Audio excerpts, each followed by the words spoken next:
Hello everyone, আশা করি সবাই খুব ভালো আছো। এটা হচ্ছে শুক্রবার দিন রাতের বেলা। আমি এদিকে খাবার বাড়বো আর রাহির পাপা এদিকে একটু গাছে জল দিচ্ছিল।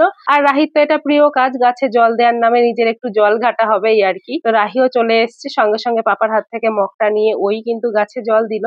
তারপর এই যে আবারও দুষ্টুমি করবে নাকি দৌড়াদৌড়ি করবে বুঝতে পারছে না, সর্বক্ষণ দৌড়াদৌড়ি আর এত হাঁটাচলা করে। ওর সারাদিনের হাঁটাচলা দেখে আমারই মাঝে মাঝে পায়ে ব্যথা করে। তো তারপর এই যে আজকে খাবারটা কিনে আনা হয়েছিল, কারণ হাজবেন্ড আজকে প্রায় 9টার দিকে বাড়ি এসছে।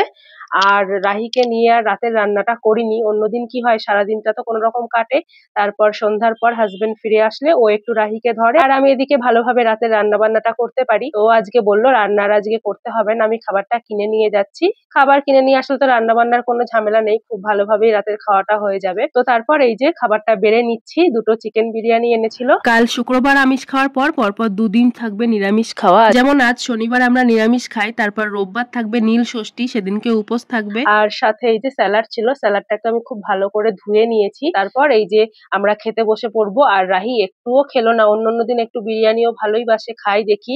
আর আজকে একটু শশা খেলো আর শুধু এই লেবু খেলো, আর কিচ্ছু খেলো না, আর পেঁয়াজ খেলো এরকম আর কি। তো তারপর ওর জন্য আবার আমি একটু সেদ্ধ ভাত বসিয়ে দিয়েছিলাম, সেটা রাতে ওকে খাইয়ে দিয়েছি। আর লেবু খাওয়ার পর রাহির এক্সপ্রেশনটা দেখো, দেখার মতো ছিল।